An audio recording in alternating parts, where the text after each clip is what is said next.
Tonight, you do not walk into a museum. You drift into a dreamer, long one, old as cave walls and soft as candlelight. This is France, but not the loud shouting France of battles and banners. This is the quiet France, the one that lingers in crumbling stone, in bread left to rise. In the hush of cathedrals when no one is watching, let the flags and timelines fade. Let the names come softly, like petals falling through centuries. You are not here to memorize.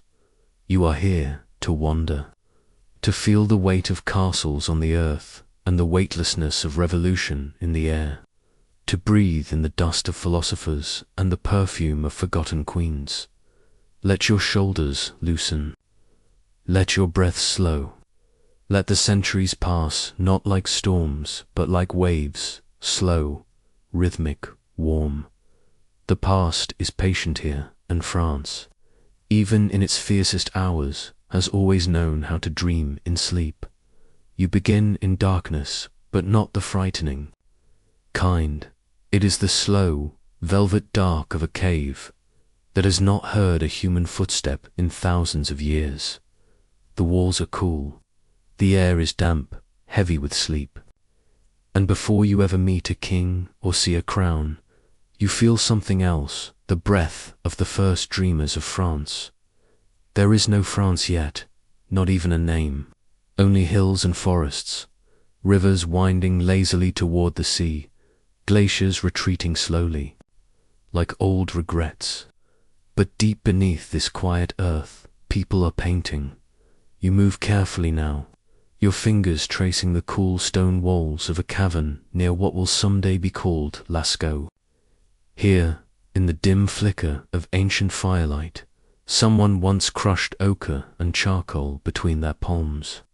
They dipped their fingers into red dust and painted life horses in full gallop, horns of wild bulls, eyes wide and watching. This is not art for galleries. This is memory, sacred and shared. This is the very beginning of storytelling. You lean closer and find not just animals, but hands. Human hands pressed gently onto stone and surrounded with breath-blown paint, like ghosts waving through time. They don't shout, they whisper. We were here, we saw, we remembered. And this is the first France, not a country, not yet, but a place where memory lives in stone. You drift forward across centuries like a soft wind over soil. The people above the caves live close to the land. They follow the herds. They make tools from bone. They carve small goddess figurines out of limestone. Everything they know through their hands. And through their hands, a culture begins slow, quiet, never in a rush. As the ice continues its long retreat, the land warms. Forests rise where there was once frost. And with the warmth, life settles. Villages begin. Simple homes, clay pots. Small fires lit on cold mornings. You pass over what will one day be Brittany, where upright stones are slowly rising menhirs, like standing question marks in the earth. Rows of them, some taller than trees, aligned with stars, sunrises, and unknown meanings. Who placed them? Why? No one remembers. But they remain. Stone remembers, even when memory fades. Then come the rivers, the Seine, the Loire, the Rhine not yet named, but always flowing. Settlements form along their edges. People begin to stay. They plant. They grind grain. They begin to build homes from timber and thatch. They shape their world instead of just following it. It is slow, but it is steady. And through it, France begins to take form not as a map, but as a rhythm. You drift now toward the Iron Age. The world is changing. Tools become stronger. Metals are melted, shaped, and sharpened. And across the landscape, a new people arrive, emerge. They are called the Celts, though they would never use that name. What they call themselves is mostly lost, but they leave behind hill forts, burial mounds, coins stamped with strange patterns, and stories passed mouth to mouth. Their world is one of tribes, not kings. They trade with Greece and Rome into Britain. They carry iron swords and wild beliefs, a religion of trees, rivers, and sacred groves. Their druids do not write, but they remember. Knowledge is memorized, passed down in song, stored not on scrolls, but in the soft folds of memory. This is the goal that Rome will one day fear. But here, in these early hours, it is still quiet. Warriors walk through forests. Blacksmiths hammer beneath wooden shelters. Children laugh near fires. You see faces in flickering light so different from you, and yet so familiar. This, too, is your past, not just France's. The land is beginning to gather layers, like sediment under a riverbed. Each new people do not erase what came before they settle on top, leaving shadows of themselves in tools, in graves, in stone. You pass a longboat docked on a misty riverbank. Traders from distant shores have arrived. Salt, amber, and stories are exchanged in voices long forgotten. You drift into one of the great Celtic hill forts, fortified with wooden walls and bristling spears. It hums with life. Bronze jingles from belts. Smoke rises from cooking. Fires. And overhead, the stars still look down, unchanged. But the world is about to shift. From the south, whispers grow louder. Not from spirits, but from soldiers, from builders, from engineers and emperors. The people here have heard the name Rome, first in trade, then in treaties, then in tension. And before long, the calm rhythm of Gaul is broken by the sound of sandals. On stone, of roads cut through forest, of Latin spoken in stern tones. Julius Caesar arrives not as a friend, but as a force. But that is another chapter. For now, as you lie gently in the shadows of caves and forests, you rest in a France that has not yet been named, a France of starlight and smoke, a France without borders, but full of being no lines. No kings, no laws, just hands on stone, animals in motion, and the soft, unbroken breath of memory. Sleep now. You are still at the beginning, and the past is still dreaming. The fires of Rome are cold now. The roads still stretch across the land like ancient veins, but the empire that built them has fallen silent. Temples crack, Latin echoes in ruins. What was once united is now scattered, flickering like candlelight in the wind. And in this stillness, a new sound rises, the footsteps of the Franks. You float above a land no longer called Gaul, and not yet called France. It is a patchwork of tribes, of fields, of faiths. Kings come and go like the seasons. But in the quiet, a family begins to grow, not of emperors, but of warriors. They are called the Carolingians, and their story begins like a slow drumbeat in the dark. The name that will echo loudest among them is Charlemagne Charles the Great, but before him there is his grandfather, Charles Martel the Hammer, who holds back the tide of conquest at the Battle of Tours. Then comes Pippin the Short, small in height but tall in ambition. And then, finally, Charles, born not yet royal, not yet crowned, but already wrapped in history's slow gaze. You drift through his childhood's sparse records, shadowed years, but something takes root in him. He watches the world fall apart and dreams not of gold or conquest, but of order, of learning, of bringing something whole out of all this brokenness. And when his father dies, Charles takes the throne, and the world begins to shift again. He doesn't march with chaos. He moves with vision. Kingdoms fall under his banner, not with sudden violence, but with persistent breath. Saxons resist, Lombards challenge, but Charlemagne rides onto a broad, wrapped in furs, a sword at his hip and scripture in his heart. He is not Roman, but he remembers Rome. He is not divine, but he bows before the divine. His crown is not of gold, alone it is built from memory. You drift now through his empire, the Carolingian world, strange, quiet echo of what came before. In cities like Aachen, he builds not just palaces, but schools. He gathers scholars. From all corners, monks, Visigoth, scribes, Lombard thinkers. He orders books to be copied, Latin to be revived, scriptures to be clarified. He does not seek to erase darkness with fire. He tries instead to light a candle in the fog. It is called the Carolingian.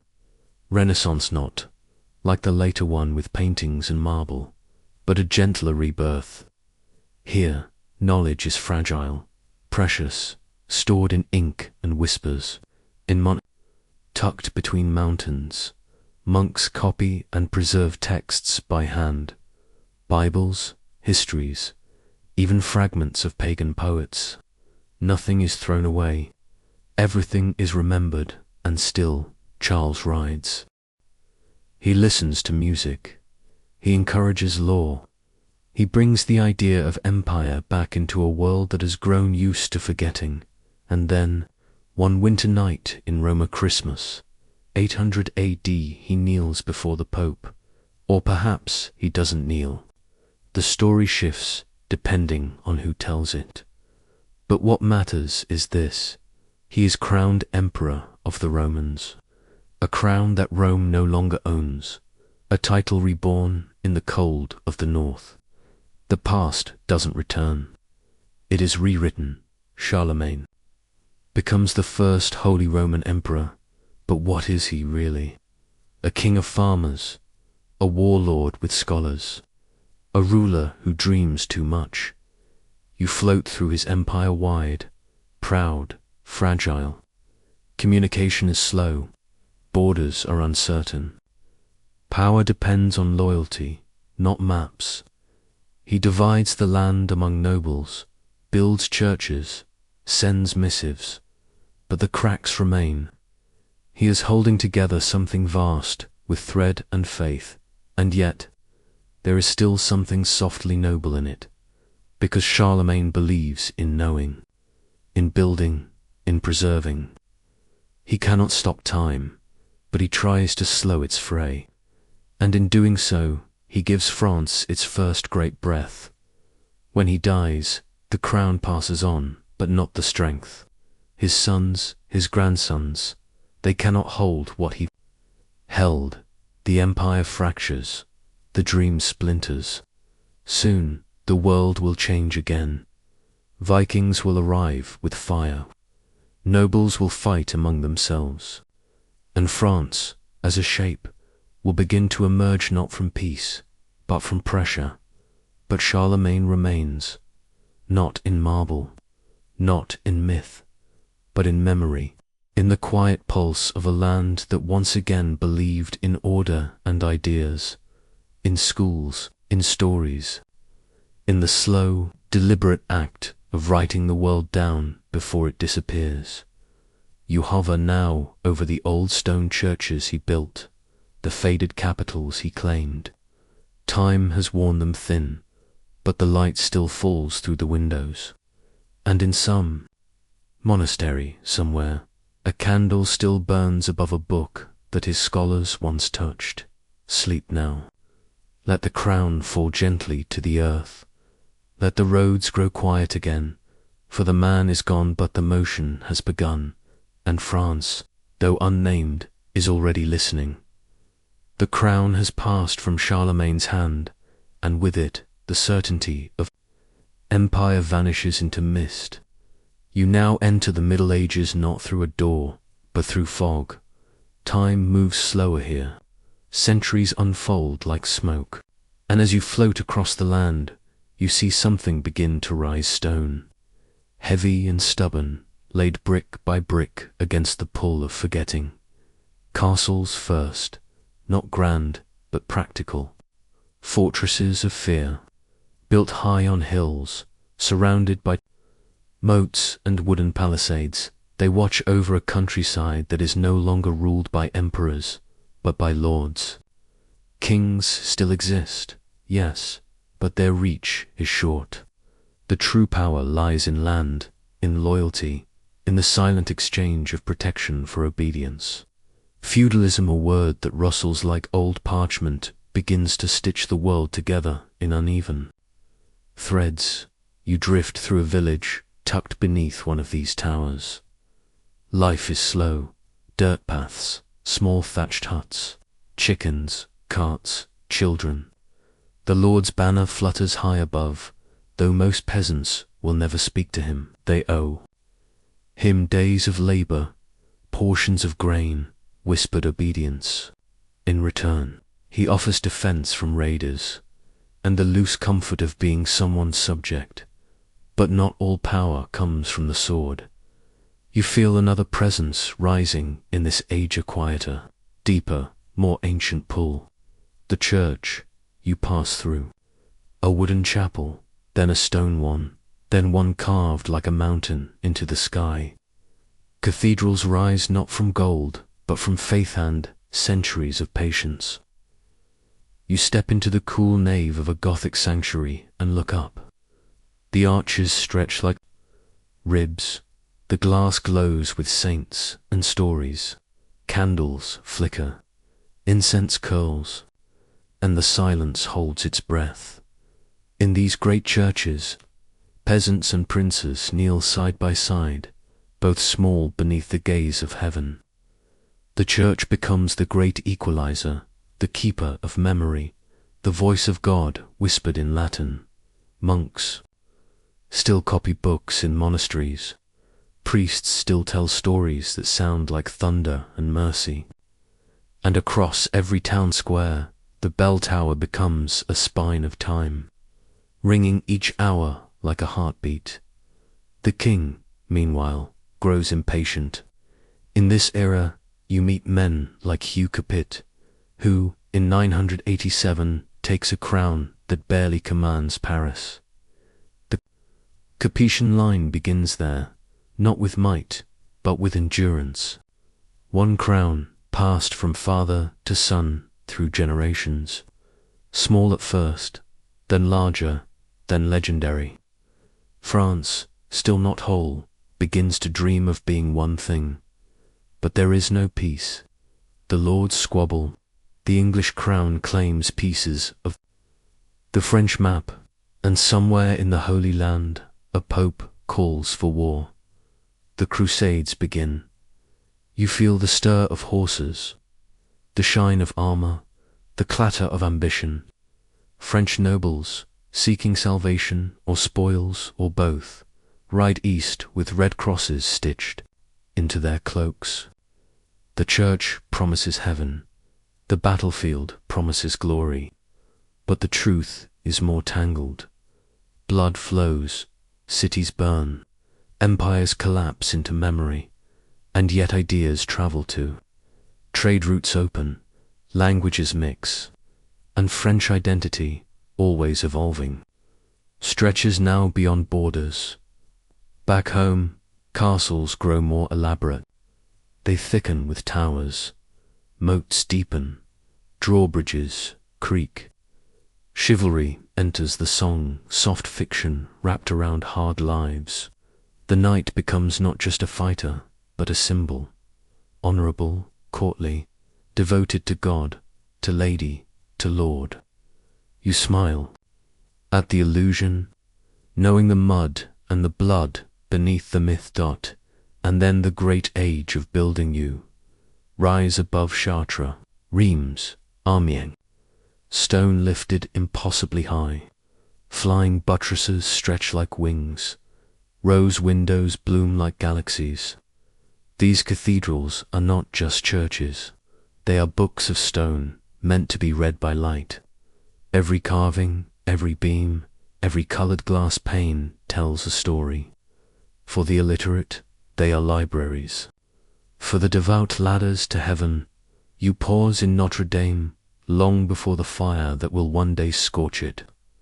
The pews are empty, the walls breathe cold, but the silence sings. You are not alone. Generations have passed through here with hope. Grief, confession, prayer, their whispers still float in the rafters. This is a France of building, not yet of nationhood, but of symbols. The castle, the cathedral, the knight, the cross. But the peace is always temporary. The throne is contested. The 100 Years' War looms on the horizon. France will soon break again. A girl will rise. From a village, a crown will be saved by a voice. But that is for another night. Tonight you rest beneath the arches. The candle burns low, the bells toll softly in the dark. You are held in stone, in story, in the silence between chapters. France dreams in stone now, and stone once placed remembers everything. You open your eyes to a land bruised by time. The castles still stand, but their stones are chipped. The cathedrals still rise, but their songs sound hollow. France is no longer dreaming in stone. It is waking to the sound of Warslow, heavy and endless. It is the 14th century, the century of tears. The 100 Years' War has begun, not in a blaze, but in the quiet anger of kings. The crown of France is contested. The English king claims it. The French resist. What follows is not a single battle, but a long unraveling your war. That breathes between generations. You drift across the countryside.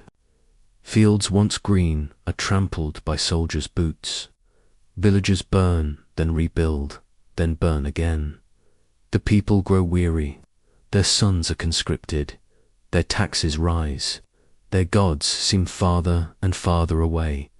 And then, as if war were not enough, the plague arrives. It comes on ships, on fleas, on the wind. It moves too fast to understand, too slow to forget. It is called the Black Death, but it is more than death. It is silence, sorrow, suspicion. 1 in every 2 souls disappears from the land. Streets echo with nothing. Bells toll endlessly. Graves are dug in hurried lines. The church, so long a source of strength, stumbles under the weight of so much mourning. You float above the rooftops of a sleeping town. Curtains are drawn. Windows are shuttered. Inside, families whisper prayers into darkened rooms. No one knows where it came from. No one knows how to stop it. Hope curls into itself like smoke from a dying fire, and yet even in this long night a girl begins to dream. Her name is Jean. We call her Joan of Arc, though she never called herself that. She is no warrior, no scholar, no noble. She is a peasant, a child of Domremy, a village smaller than a shadow. And yet she hears something no one else does, voices soft and persistent. Saints, she says. Michael, Catherine, Margaret. They tell her France is bleeding, but not lost. They tell her to go to the Dauphin, to carry a sword, to lift a siege, to believe the world laughs. A girl from nowhere, but France, too tired to resist, listens. You walk beside her now. She wears no armor, only resolve. Her voice trembles, but her eyes do not. She rides toward Orleans with a banner, not a blade, and somehow miracles begin to stir. The siege lifts.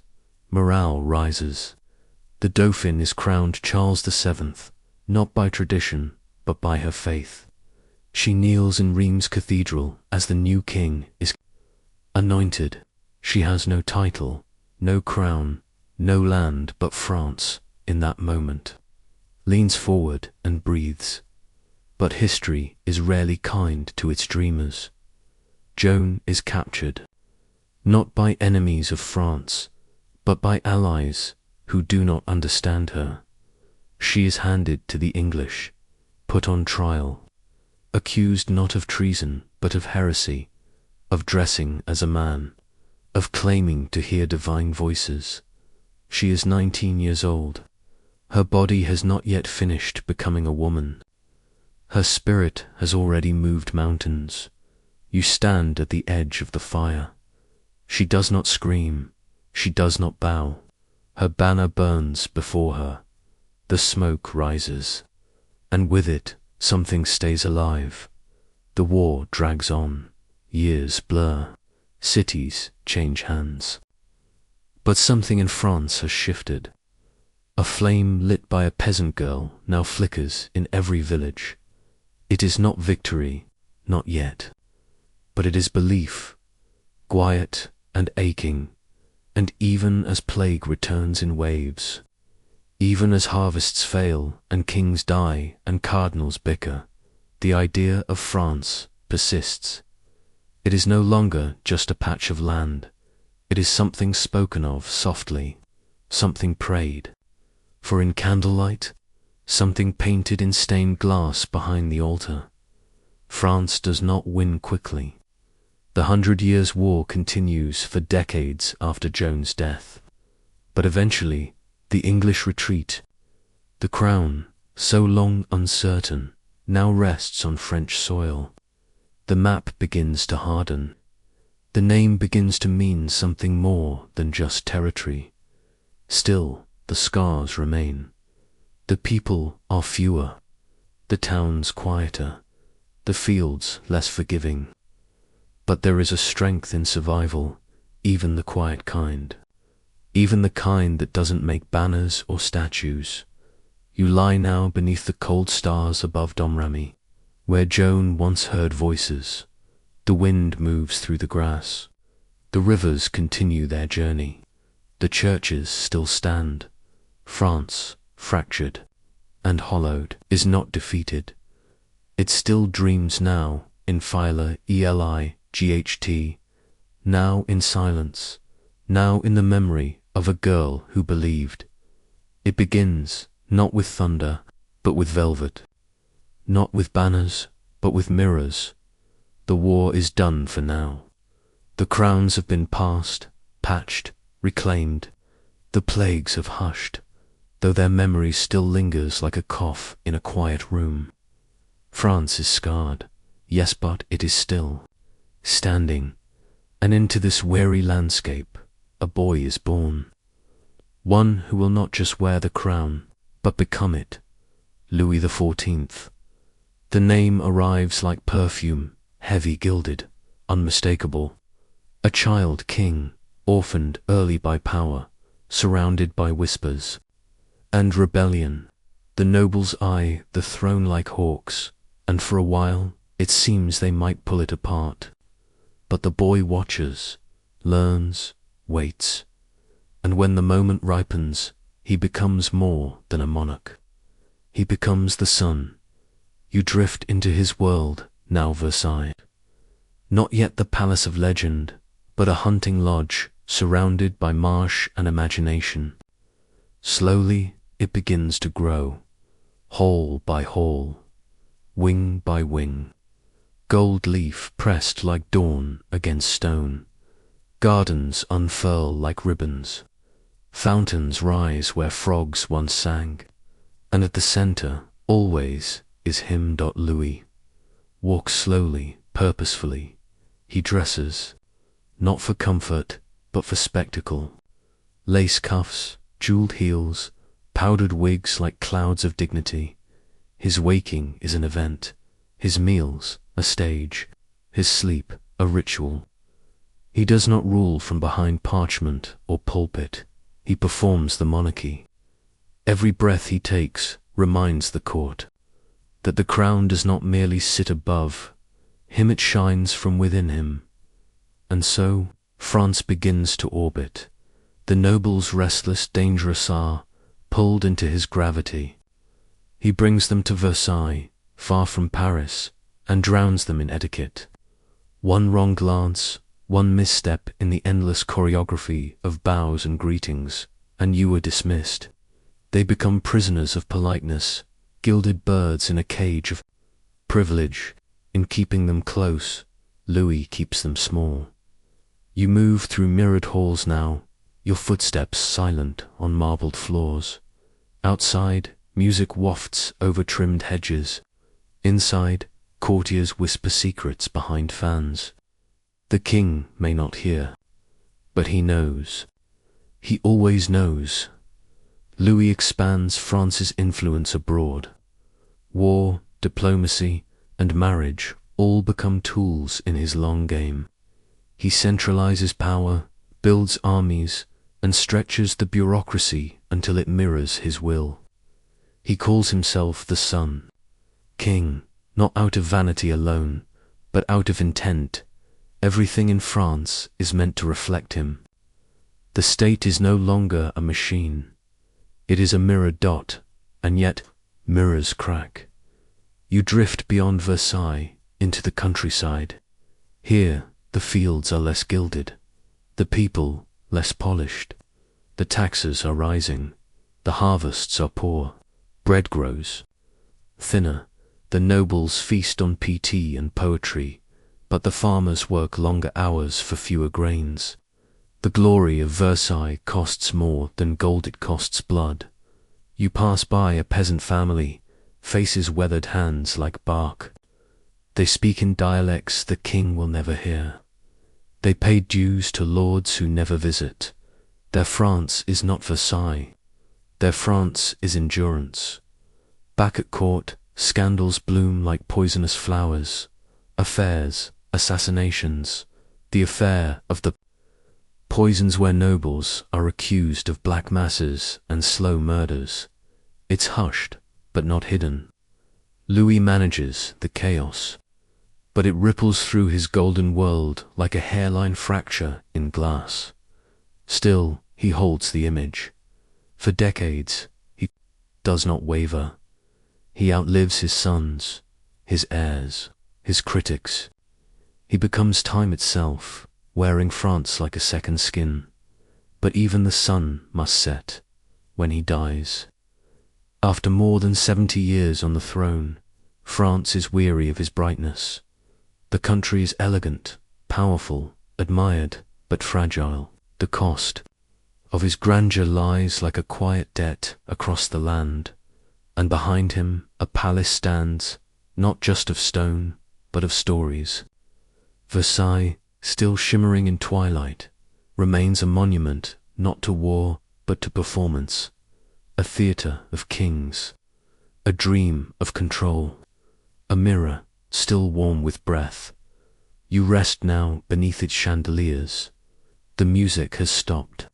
The courtiers are shadows. The king is gone, but the dream he built still lingers, beautiful, unbearable, unforgettable, and France, behind its silk curtains, begins to stir. It begins softly, like most storms do.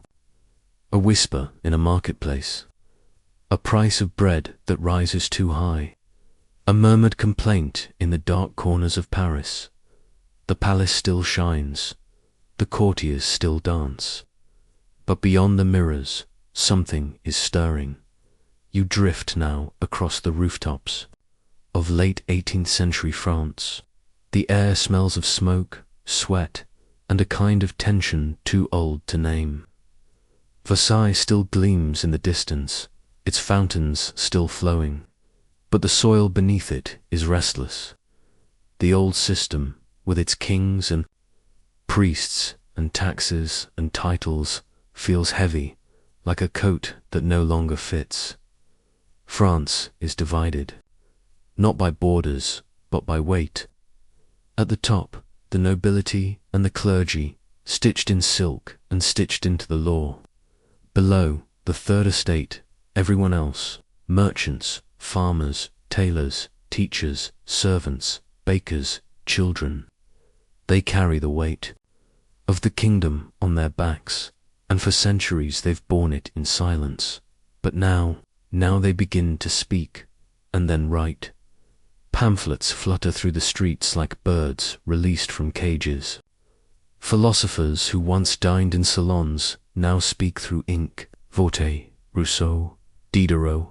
Their words are not swords, but they cut just as deep. What is the third estate?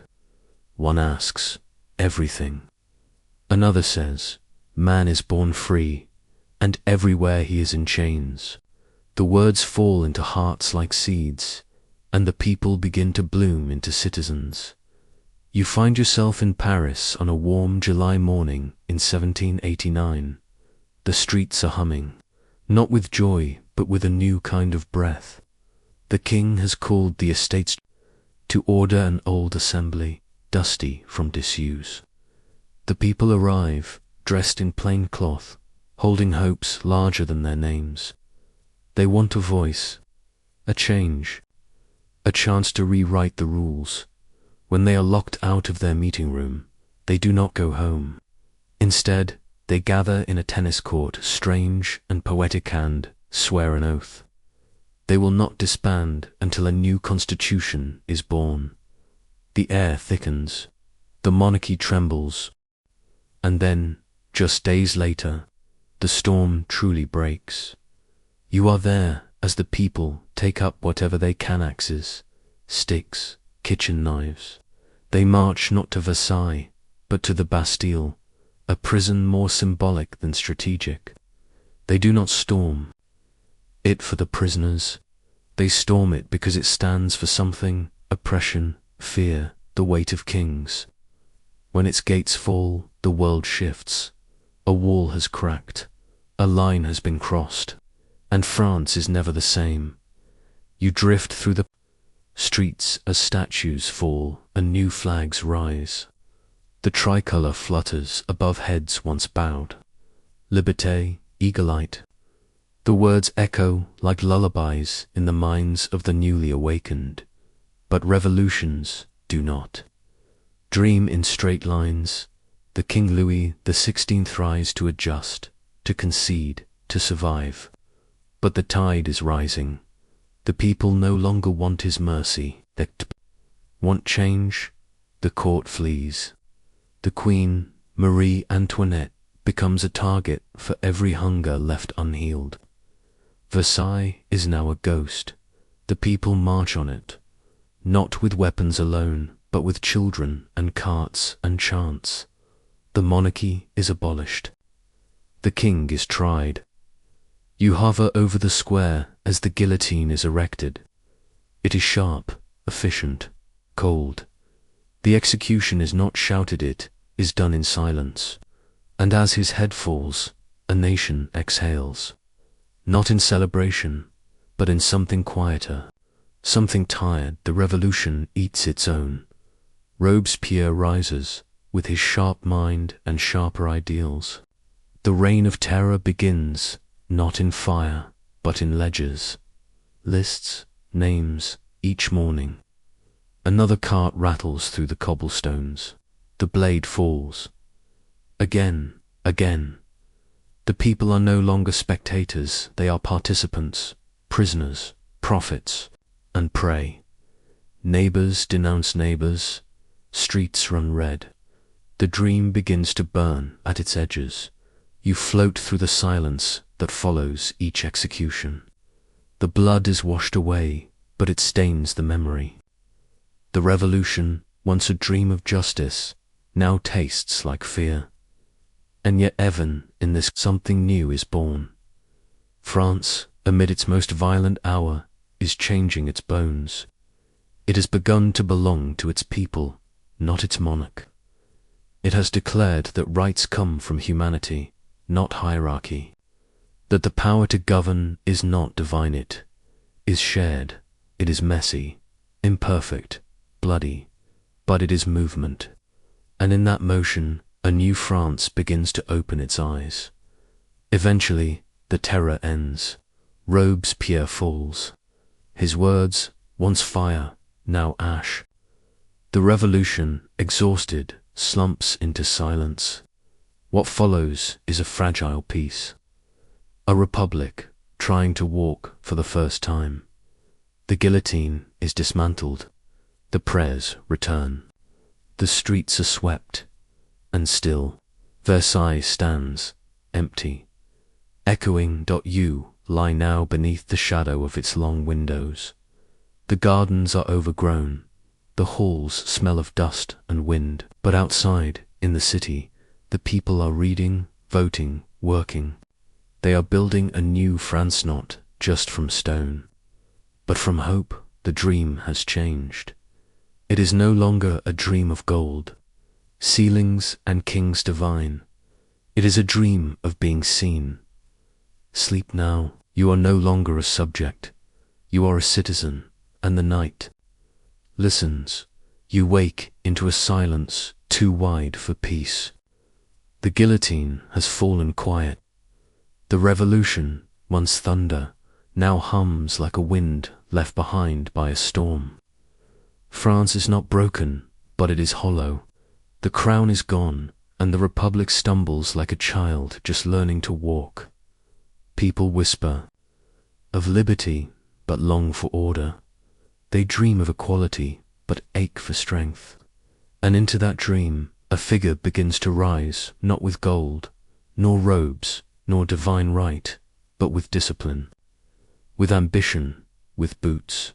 His name is Napoleon Bonaparte, and at first it sounds like any other, a name from Corsica, a name with no noble roots, no ancient title, just a soldier, short, sharpered, quiet, but there is something inside him, a storm shaped like certainty.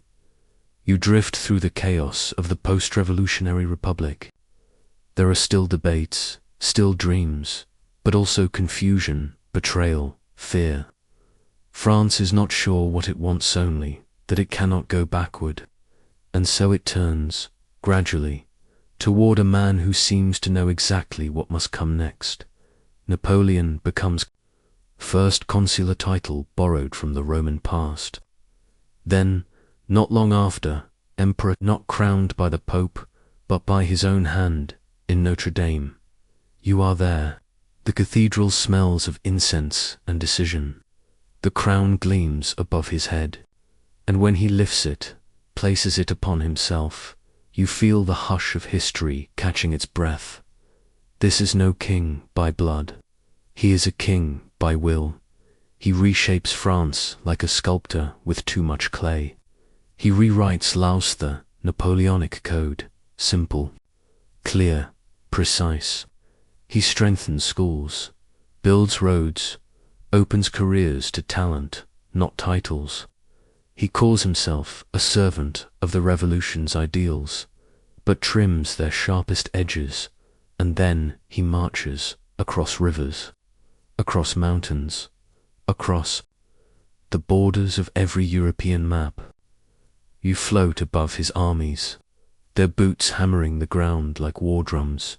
Spain, Italy, Austria, Prussia. He topples monarchies like dominoes, crowns his brothers, redraws maps.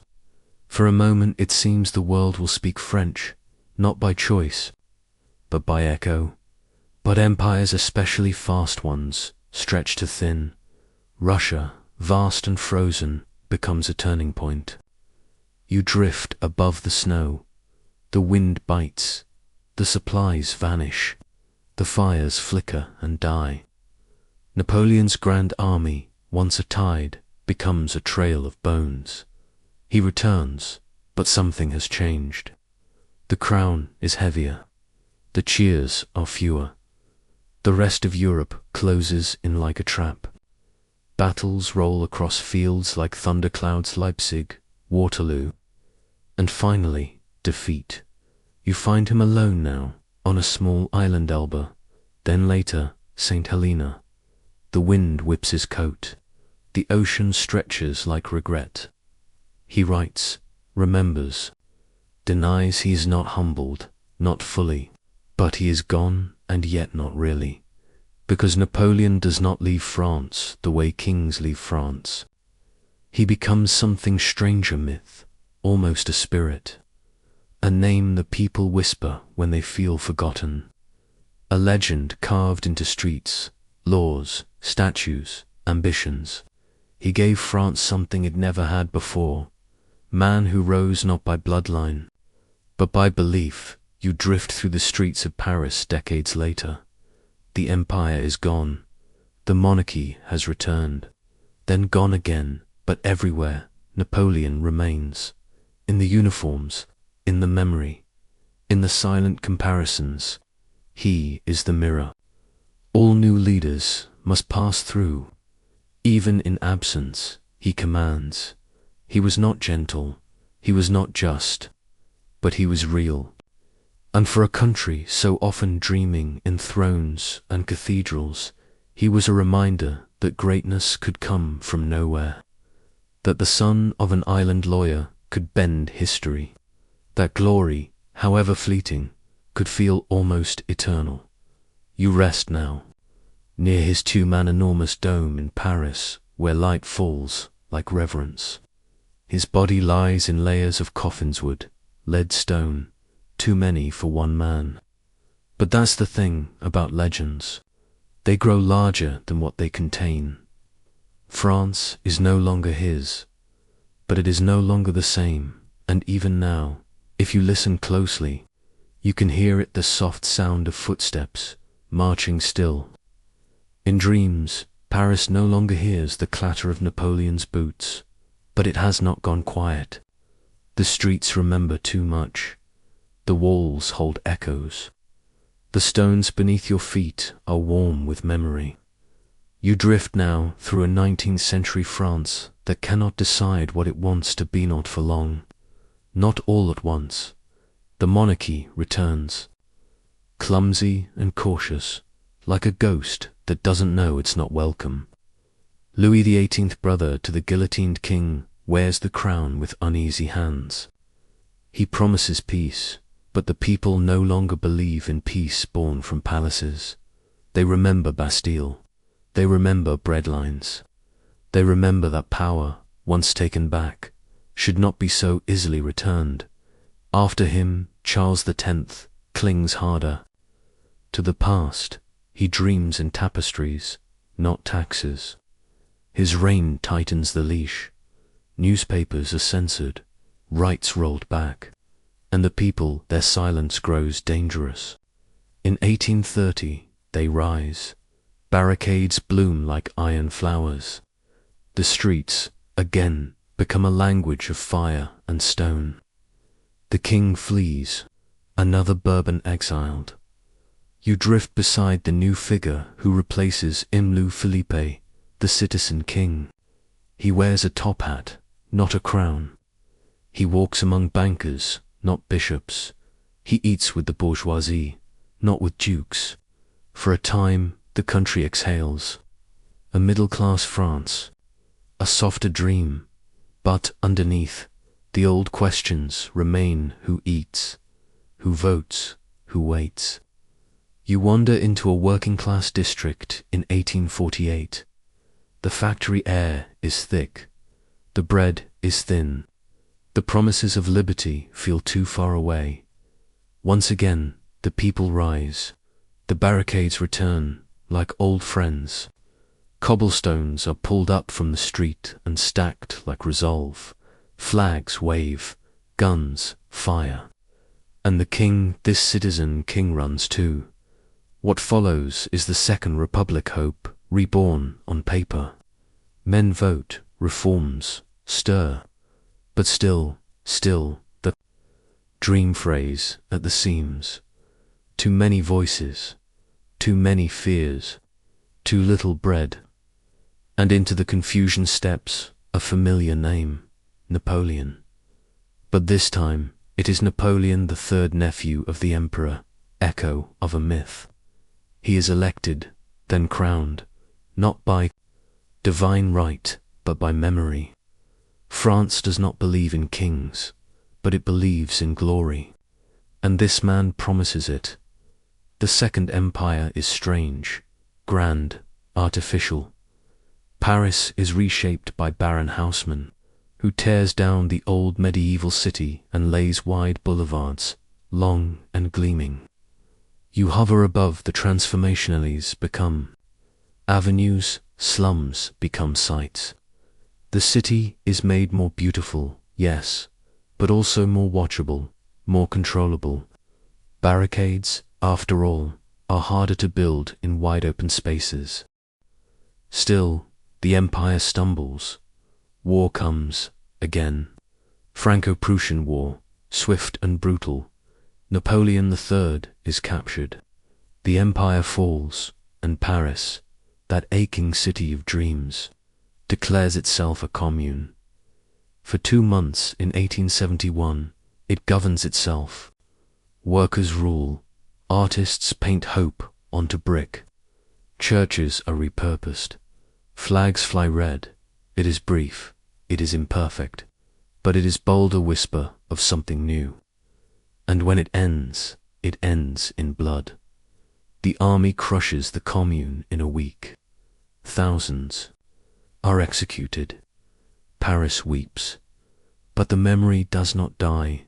You drift now into the final years of the century. The Third Republic is born reluctantly, repeatedly, through trials and tears. It is not perfect. It is tested by scandal, by division, by the deep tension between church and state, labor and capital, tradition and change. And yet it holds. France does not find peace, but it finds pattern. Governments fall and are rebuilt like stage sets. Prime ministers come and go. But the Republic remains fragile, yes, flawed always, but real. The people vote. The press roars. The city breathes, and underneath it all, the streets remember. You walk now past plaques on building states, names, revolts. You run your fingers along the seams of the past. Every revolution leaves behind a rhythm, a warning, a possibility. France does not erase its fractures. It walks beside them. The boulevard may be smooth, but below it, the cobblestones remember how to rise. And even now, as gaslights flicker and carriages roll past, the people, no dreams, are not born in palaces. They are shouted on balconies. They are painted on the sides of barricades. They are whispered in the language of the poor. They are carried in silence and sung through tears. You lie now in a quiet square. The fountain trickles. A cat crosses the street. The moon hangs low over the rooftops. For all its battles, France has not forgotten how to dream. And the Republic, for now, sleeps. Not safe, but breathing. Paris no longer hears the clatter of Napoleon's boots, but it has not gone quiet. The streets remember too much. The walls hold echoes. The stones beneath your feet are warm with memory. You drift now through a 19th century France that cannot decide what it wants to be not for long. Not all at once. The monarchy returns, clumsy and cautious, like a ghost that doesn't know it's not welcome. Louis, the 18th brother to the guillotined king, wears the crown with uneasy hands. He promises peace, but the people no longer believe in peace born from palaces. They remember Bastille. They remember breadlines. They remember that power, once taken back, should not be so easily returned. After him, Charles X clings harder. To the past, he dreams in tapestries, not taxes. His reign tightens the leash. Newspapers are censored, rights rolled back, and the people, their silence grows dangerous. In 1830, they rise. Barricades bloom like iron flowers. The streets, again, become a language of fire and stone. The king flees. Another Bourbon exiled. You drift beside the new figure who replaces him, Louis Philippe, the citizen king. He wears a top hat, not a crown. He walks among bankers, not bishops. He eats with the bourgeoisie, not with dukes. For a time, the country exhales. A middle-class France. A softer dream. But underneath, the old questions remain: who eats? Who votes? Who waits? You wander into a working-class district in 1848. The factory air is thick. The bread is thin. The promises of liberty feel too far away. Once again, the people rise. The barricades return, like old friends.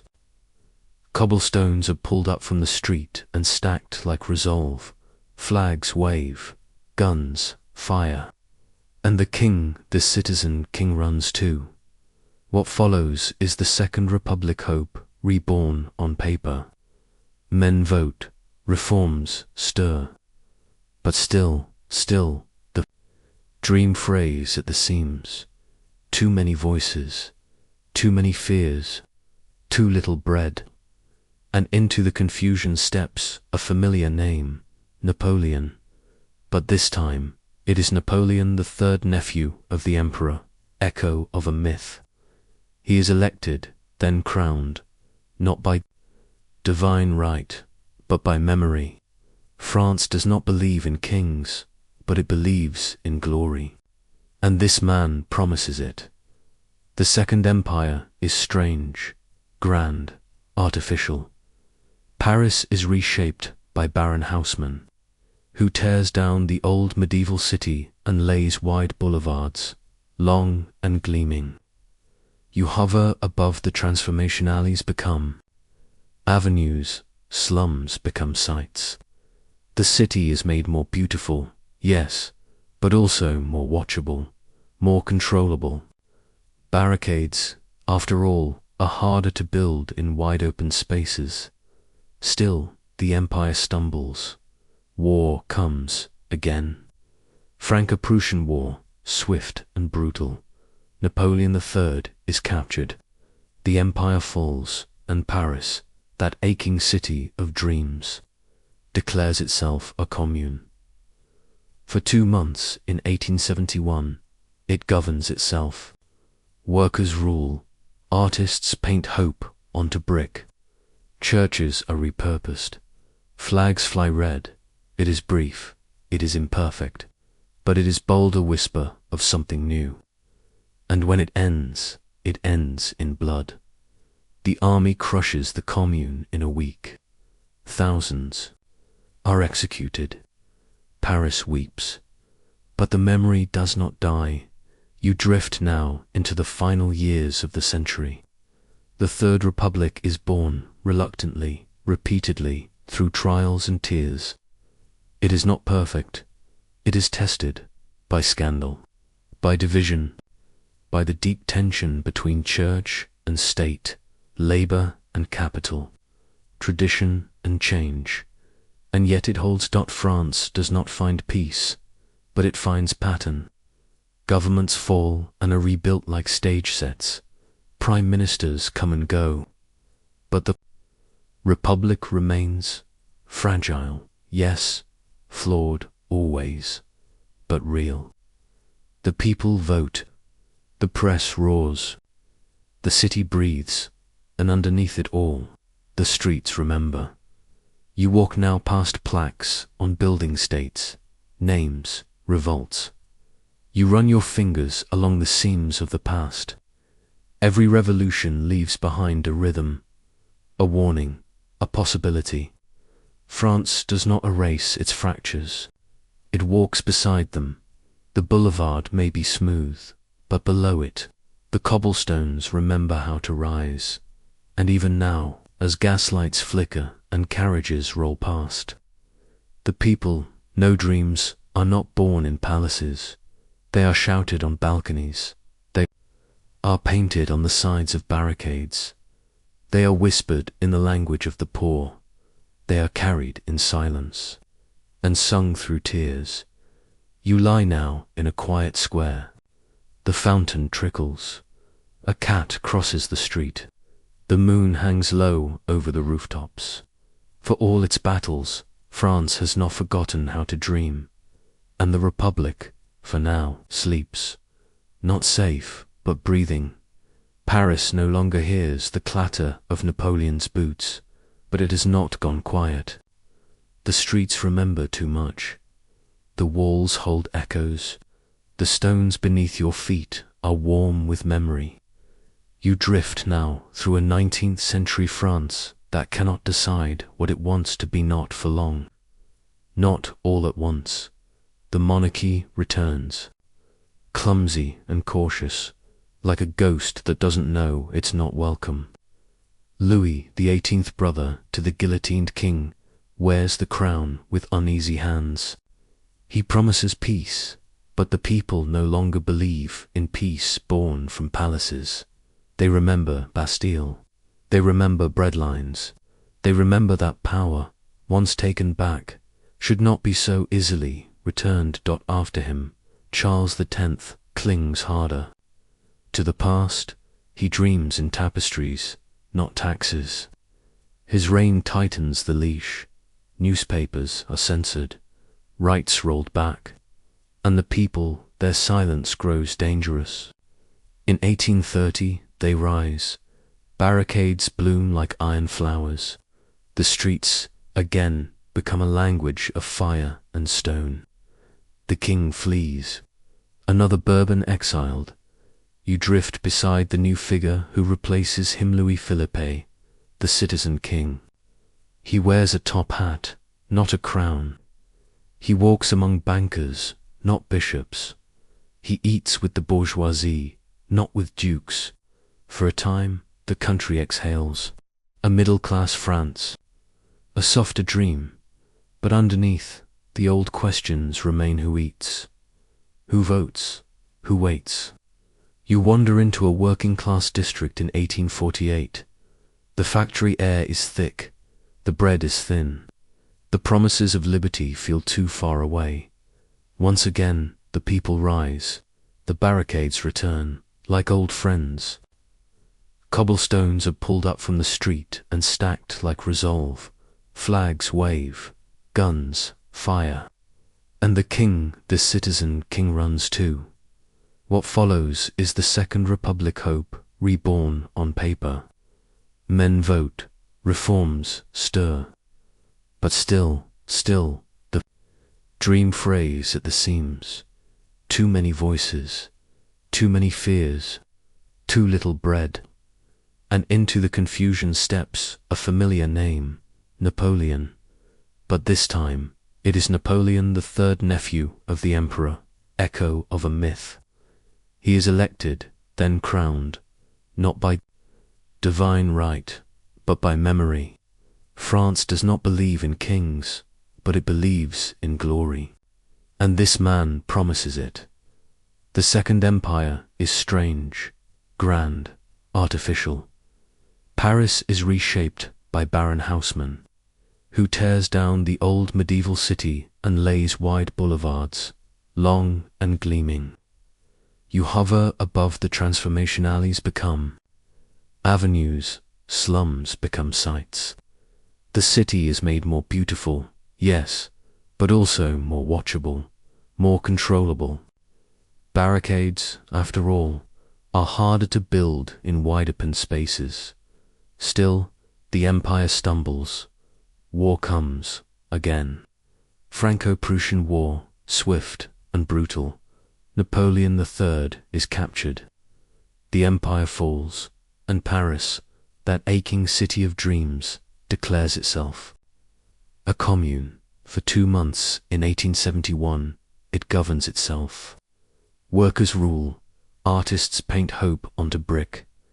Churches are repurposed. Flags fly red. It is brief, it is imperfect, but it is bolder whisper of something new. And when it ends in blood. The army crushes the commune in a week. Thousands are executed. Paris weeps, but the memory does not die. You drift now into the final years of the century. The Third Republic is born reluctantly, repeatedly, through trials and tears. It is not perfect. It is tested by scandal, by division, by the deep tension between church and state, labor and capital, tradition and change, and yet it holds. France does not find peace, but it finds pattern. Governments fall and are rebuilt like stage sets. Prime ministers come and go, but the republic remains. Fragile, yes. Flawed, always. But real. The people vote. The press roars. The city breathes. And, underneath it all, the streets remember. You walk now past plaques on building states, names, revolts. You run your fingers along the seams of the past. Every revolution leaves behind a rhythm, a warning, a possibility. France does not erase its fractures. It walks beside them. The boulevard may be smooth, but below it, the cobblestones remember how to rise. And even now, as gaslights flicker and carriages roll past, the people know dreams are not born in palaces. They are shouted on balconies. They are painted on the sides of barricades. They are whispered in the language of the poor. They are carried in silence and sung through tears. You lie now in a quiet square. The fountain trickles. A cat crosses the street. The moon hangs low over the rooftops. For all its battles, France has not forgotten how to dream. And the Republic, for now, sleeps not safe, but breathing. The 20th century arrives not with a kiss, but a tremor. France, older now, layered with revolutions and regrets, sits between centuries like a widow unsure of how to begin again. The Eiffel Tower stands tall new, brash, iron-willed. The cafés are full of poems, debates, absinthe, and smoke. The Republic stumbles on, sometimes with grace, often with confusion. There is beauty in the air. There is tension beneath it, and then the world begins to crack. You drift through the summer of 1914, warm, golden, careless. The streets of Paris hum with light. Lovers walk arm in arm. The scent of bread curls from bakeries. And yet, far away, an archduke is shot. A fuse is lit in Sarajevo. Treaties tighten like nooses. And before the leaves turn, Europe is at war. France becomes a front line. The northeast groans under artillery. The soil of Verdun drinks more blood than any one field should be asked to. You hover above the trenches, miles of mud and rot and waiting. Rats scurry between boots. Rain falls with no mercy. Men, barely grown, press trembling fingers to rifles. The shelling begins and does not stop. They shall not pass. The French crying, they don't. But no one moves forward either. Just pain, just noise, just days stitched together by fear. And still, somehow, the heart of France beats. In Paris, women work the factories. Children practice drills. Artists paint in spite of the silence. Poets write by candlelight. The war is everywhere, and yet life threads its way through the cracks. For years pass. For winters, for harvests missed. And then, in 1918, the guns go quiet. But the silence is not peace. It is loss, rows and rows of graves. Fields filled not with wheat, but with white crosses. France is victorious, but at a cost so heavy the medals clink like chains. You stand now among the tombstones. The wind carries the names carved in stone. You do not know them, but they knew France. They wrote its story with their bones. There is no time to grieve long. The world dances again madly, brightly. The Années falls, the roaring 20s, full of jazz, short skirts, art, and smoke. Paris pulses with light. Hemingway writes, Picasso draws, Josephine Baker dances, Montmartre dreams. France wants to forget the war, but grief, like wine, lingers in the blood. And then, before the wounds can even finish closing, another war begins. 1939. The shadows stretch. Hitler marches. France prepares, but slowly, unsteadily. The ghosts of the Great War still haunt its generals. They dig in, build the Maginot Line, and wait for a war that no longer behaves like the last. But the enemy does not come through the front. It comes around it. 1940, France falls. Fast, too fast. Paris is occupied. The swastika flies from the Eiffel Tower. The cafes grow quiet.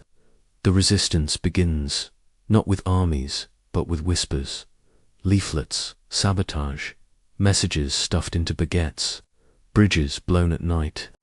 Courage in the shadows. You walk beside them, now the Maquis, the students, the mothers who hide radios beneath their beds. They do not wear uniforms, but they fight, not to conquer, but to remember who they are. Meanwhile, the government of Vichy. France collaborates, compromises, collapses.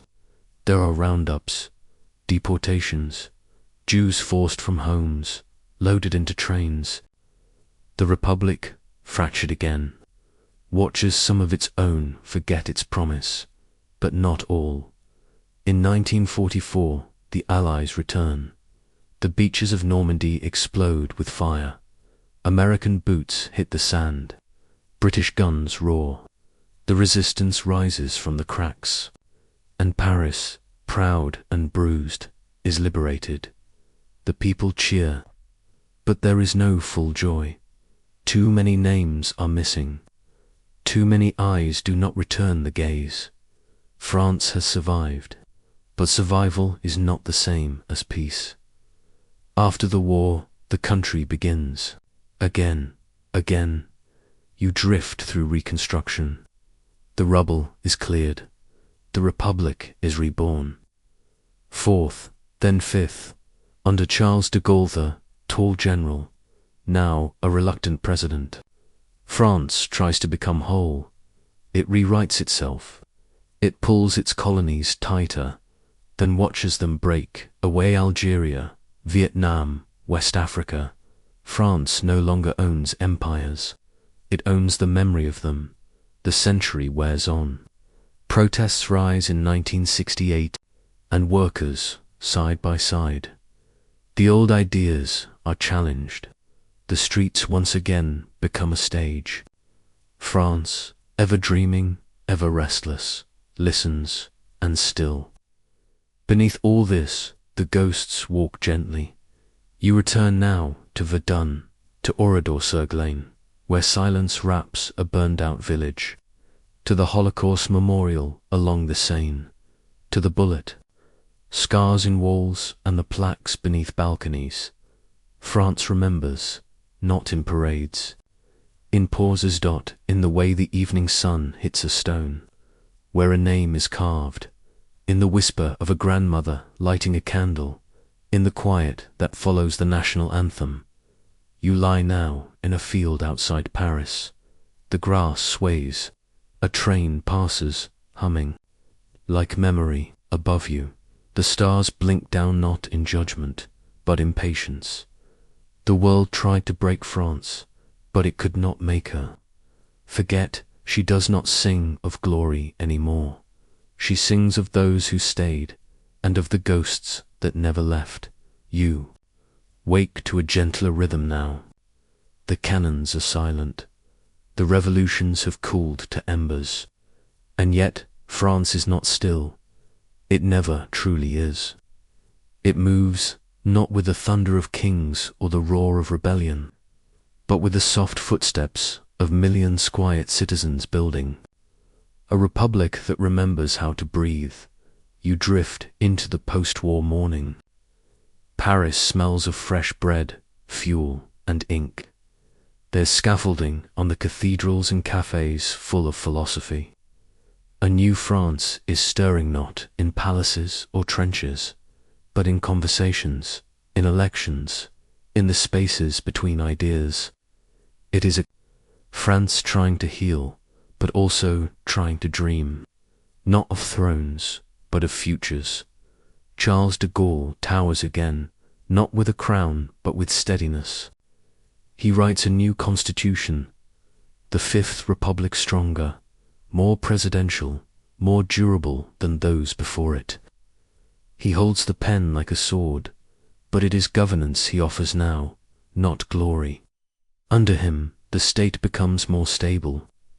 It does. Not always shine, but it holds. And still, France asks hard questions of itself. What does it mean to be French? Once the answer came easily. Catholic, white, Parisian, male. But now the edges blur. The children of colonies live in the suburbs. The daughters of factory workers enter university. The Republic, if it is to survive, must expand its mirrors to reflect all of France, not just the France of postcards and paintings. The 1960s arrive, not as an invasion, but as a wave one that crashes into old institutions with youthful laughter and fury. You drift into May 1968, where students scroll poetry on walls and throw cobblestones like punctuation marks. Workers walk out. Universities shut down. The country hums with argument and hope. For a moment, it feels like another revolution might rise. But this one wears denim and dreams of justice. Not crowns. France somehow absorbs the tremor. The government wavers, then reforms. Society shifts. Women vote. Immigrants work. Artists speak. The past no longer holds the only map. Through the 70s and 80s, France becomes a paradox, a country deeply traditional, yet quietly radical. The trains run on time, but the novels still disrupt. The food is slow, but the debates are fast. You walk through a land where the past lives in stone and the future in conversation. And then Europe begins to bind itself together. France joins hands with its old rivals Germany, Italy, Spain, and dreams of unity, a shared currency, a shared parliament. Not empire this time, but cooperation. The European Union grows. Borders blur. But not all are ready. France resists and embraces all at once. It opens its arms to globalization, but flinches at the price. Factories close. Farmlands struggle. Rural towns whisper of being left behind. Cities bustle iron, Marseille, Toulouse alive with culture, youth, protest, pride. But in the outskirts, a quiet sadness grows. You float now through modern France, its beauty undiminished. Lavender fields still bloom. The Loire still curls beneath castles. Children still read The Little Prince. But beneath the poetry there is pressure. How do you honor a past so full of pain without being bound by it? How do you welcome the world without losing yourself? Terror strikes in the 2010s, cruel and sudden. Paris weeps. So does Nice. The Republic reels, but stands. People hold hands across religion, language, memory. France, with all its fractures, finds a strange kind of unity in Morninger candle. In every window, a song hummed in crowded squares. Politics, too, shift like sand. New leaders rise. Old parties fall. Protests surge against the yellow vests, calling out from the heart of forgotten towns. The Republic listens, imperfectly. There is no king to blame, no guillotine to threaten. Only dialogue, and sometimes its absence. But through it all, France remains awake. Awake in its cafes, where debates stretch longer than coffee cups, awake. In its libraries, where Rousseau still speaks to students who wear hijabs and leather jackets, awake in its villages, where elders tell children stories that outlive the buildings. You lie now beside the Seine, watching lights ripple across water. Notre Dame stands nearby, scarred by fire but still whole. A crane leans in gently, as if helping the past stand taller.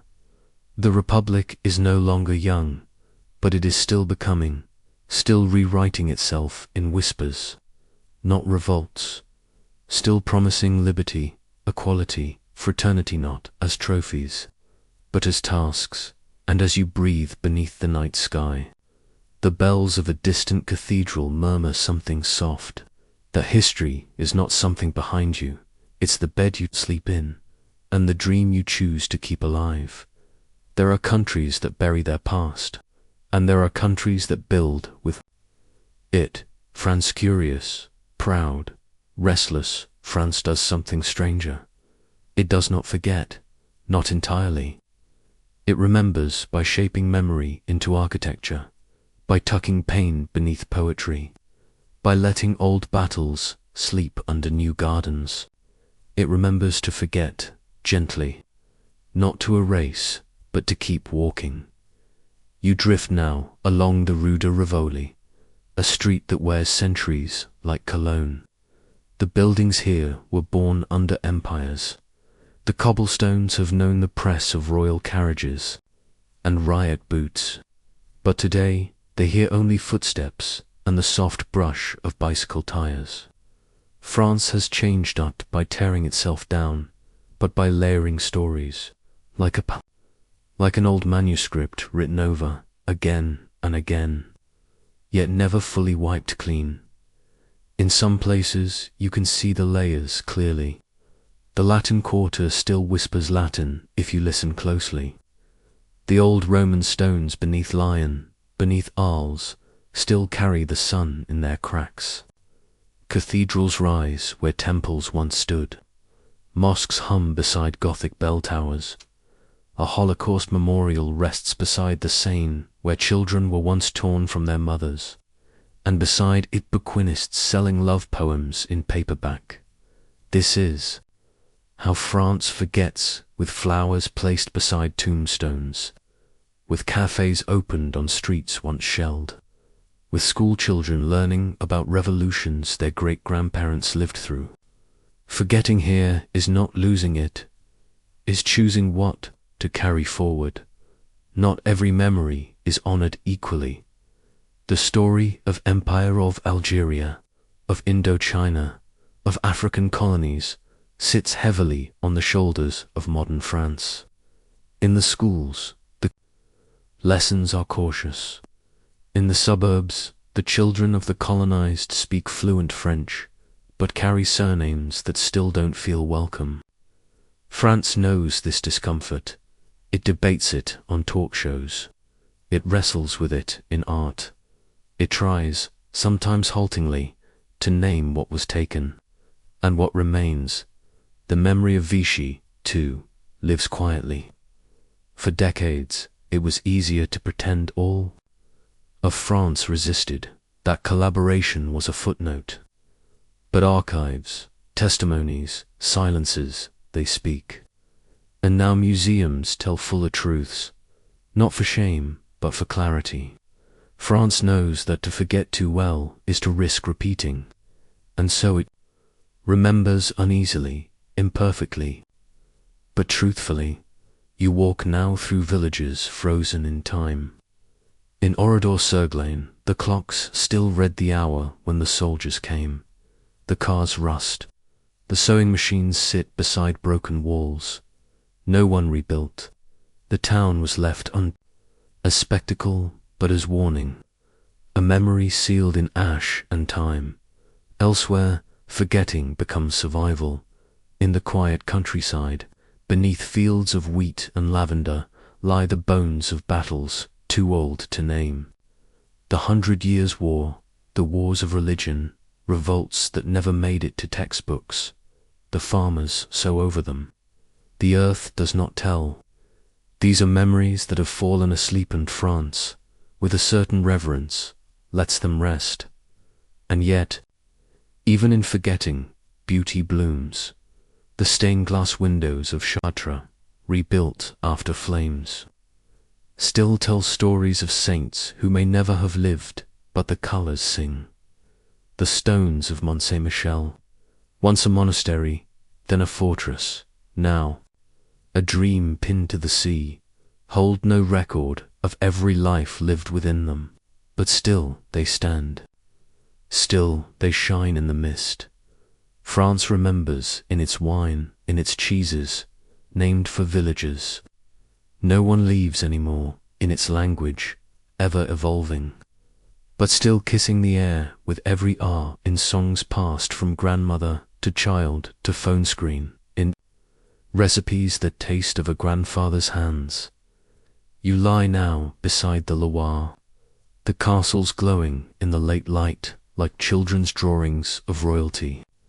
No one rules them now, but they remain, not as monuments to power, but to imagination. France has turned its palaces into museums, its prisons into art galleries, its bloodied past into bedtime stories read with reverence. This is a country that holds contradiction like a glass of red wind, lecitly, dangerously, purposefully. It is proud of liberty. Though liberty came in chains, it is proud of culture. Though culture was often a veil for conquest, it is proud of peace, though peace came through to many wars.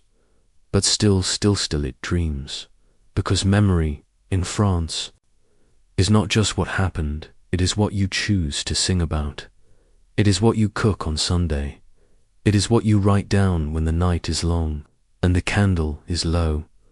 It is what you allow to fade, and what you whisper into the ears of your children when they ask you, softly, before sleep, was it always like this?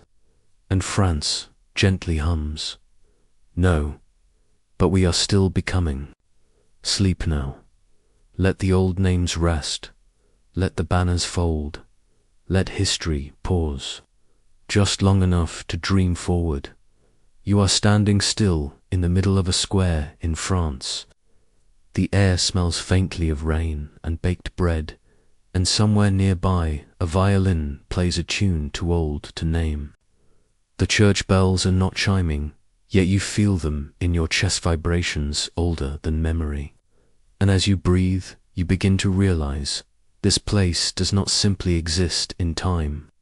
It holds time, as if the past and present are holding hands, just beyond the corner café. France is not merely a country, it is a structure of remembering. It is the feeling of turning a cobblestone and finding a king's initials on its underside. It is the shape of a country that has collapsed and risen so many times that collapse no longer frightens it. Look up, the spires of Notre Dame de Paris, though wounded by fire, still pierce the sky with grace and stubborn memory. Their silhouettes have watched the tides of centuries roll across the city. Inside, light bleeds through stained glass windows like dreams seeping into waking life. These are not decorations. They are the blueprints of a people who believed that beauty was a form of truth, and truth, here, is never flat. It's layered like the soil beneath Chartres, like the murals of Saint-Chapelle, like the silence in a Romanesque chapel that has heard 1,000 confessions and said nothing. You walk on, and the sky above you changes but never empties. It always seems to be doing something poetic, glowing with dusk, dragging mist, tearing into blue. France builds against that sky, not with fear, but with fascination. Every town, every village, every city has something reaching upward. A bell, tower, a statue, a rooster atop, a spire, as if the country itself cannot help but dream vertically. The stones aren't just heavy, they're hopeful, Even the ruins here aren't abandoned, they're respected. You might pass a crumbling abbey overgrown with vines and wildflowers, and no one will remove it, because it reminds them without having to speak of where they've been. And if you listen close, it might remind you to dot down in the valleys. And up in the hills, chateaux still stand as if dreaming in the morning mist. Some have roofs that have caved in, or ivy crawling through forgotten ballrooms. But many are still whole, still alive with footsteps and laughter and the quiet creak of age. These weren't just the homes of nobles. They are the skeleton of a nation that once believed order could be built in stone and symmetry. And though that belief has faded, the buildings remain, not ashamed of what they were, but patient, letting time brush against their windows like lace curtains in a summer breeze. Even as new families picnicked beneath their shadows, the stones seem content just to be part of the view. You enter now a village square where time feels as slow as honey. A fountain trickles in the middle, carved a century ago, maybe more. Around it, cafes lean into each other, their signs painted in soft script, their tables dotted with stories. Here, you don't need to know dates. You don't need to recite battles. You simply need to be. Because in France, history is not a test, it is a scent in the air, a rhythm in the street, a flavor in your mouth. The past is not a textbook. It is the crust of your bread, the timber in your ceiling, the echo in a stairwell built when candles lit the world. The bridges are old, but they do not creak. Walk across Pont Neuf, the oldest in Paris, and you'll see lovers kissing as if they invented it. Walk under the arches of Roman aqueducts, still standing in ancients, and you'll realize how carefully the past was placed, meant not to collapse, but to carry. Even in its rebellion, France has preserved. The storming of the Bastille is long past, but the spirit of shaking power still lingers in the bricks. The guillotine is gone, but the questions it asked still hang in the air. Who holds power? Who deserves bread? Who gets to speak? Even in its most modern corners, France doesn't run from memory. The glass pyramid of the Louvre sits boldly in a courtyard older than any photograph, and yet no one protests. Instead, they marvel. Because here, modernity is not a threat to the old, it's a conversation. The past does not cling. It welcomes. The old buildings lean a little, yes, the paint fades. But it's not decay, it's continuity. In the far fields of Normandy, grass sways over graves, and the wind does not forget. You lie down for a moment beside a white cross. There are thousands, no names you know, but the silence speaks. It always does here. The silence is never empty. It is full of memory layered, woven, never shouted, but always heard.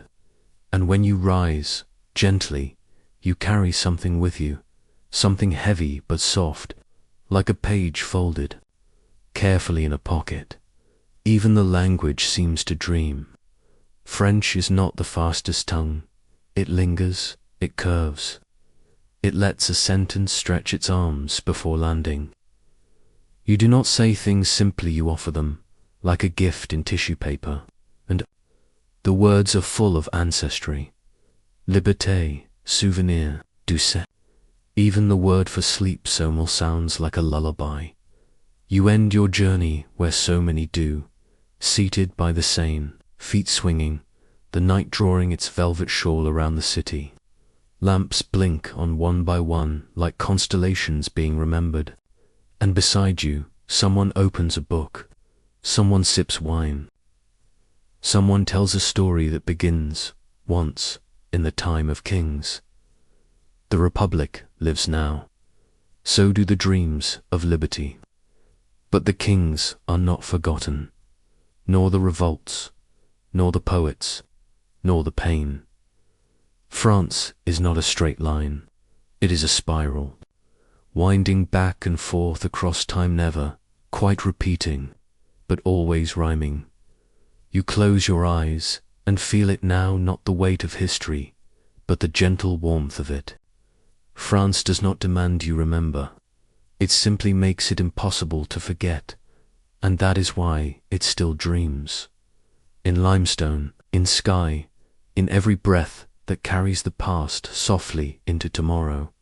Now the dream folds inward, the kings are gone, the cafes are closed. Even the revolutionaries have put down their pens. You've walked through fire and lace, through blood and reason, through fields and galleries and streets filled with voices rising like birds before dawn, and still France does not end.